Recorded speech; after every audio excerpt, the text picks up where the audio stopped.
میری زندگی میں بہت سی عجیب و غریب چیزیں ہو چکی ہیں، لیکن جو کچھ اس دن میرے ساتھ ہوا وہ میرے جناتی سفر کا آغاز تھا۔ میں ایک روحانی محفل میں بیٹھی ہوئی تھی، جہاں ایک پیرنی باجی خواجہ غریب نواز کے نام پر ذکر و دعا کی محفل کرتی تھی۔ کمرے میں ہلکی روشنی تھی، موم بتیاں جل رہی تھیں اور چاروں طرف بیٹھی عورتیں تسبیح ہاتھ میں لیے آنکھیں بند کر کے ذکر میں مشغول تھیں۔ میں بھی انہیں میں شامل تھی، مگر میرے دل میں ایک عجیب سی بے چینی ہو رہی تھی۔ ایسا لگ رہا تھا جیسے کوئی مجھے مسلسل دیکھ رہا ہے۔ میں نے نظر اٹھا کر محفل کو دیکھا۔ محفل معمول کے مطابق چل رہی تھی، لیکن میرے دل کی دھڑکن تیز ہو رہی تھی۔ اچانک میرے جسم میں ایک ٹھنڈی لہر دوڑ گئی۔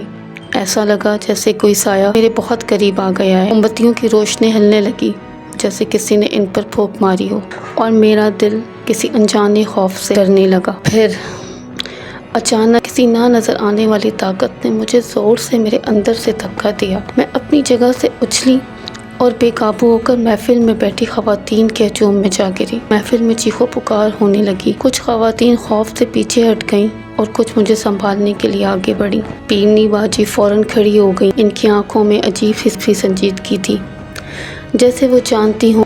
میں زمین پر بے سد پڑی تھی، مگر میرا جسم عجیب و غریب انداز میں کانپ رہا تھا۔ میری انگلیاں غیر فطری انداز میں مڑنے لگیں، جیسے میں خود پر سے قابو کھو رہی ہوں۔ ارد گرد کی آوازیں مدھم ہونے لگیں۔ اچانک میرے سر اور کندھوں پہ مجھے عجیب سا وزن محسوس ہونے لگا۔ پھر وہ آواز آئی، مگر وہ میری نہیں تھی۔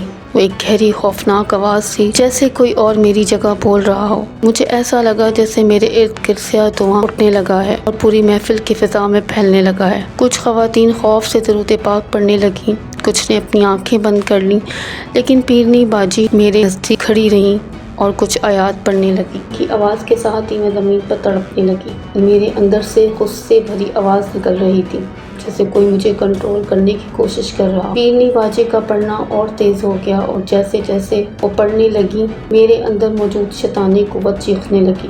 ایک عجیب سائے جیسی مخلوق ہلچل مچانے لگی، اور مجھے اپنے ارد گرد ایک سرخ آنکھوں والا سایہ واضح ہونے لگا۔ ایک دل دہلا دینے والی چیخ میرے اندر سے سنائی دی، جیسے کسی نے اذیت میں اپنا آخری وار کیا ہو۔ میرے جسم میں ایک جھٹکا محسوس ہوا اور میں زمین پر بے ہوش ہو کر گر گئی۔ میرے ارد گرد کی سیاہ دھند آہستہ آہستہ ختم ہونے لگی، جیسے ہوا میں تحریر ہو رہی ہو۔ پیرنی باجی تھک کر پیچھے ہٹ گئیں۔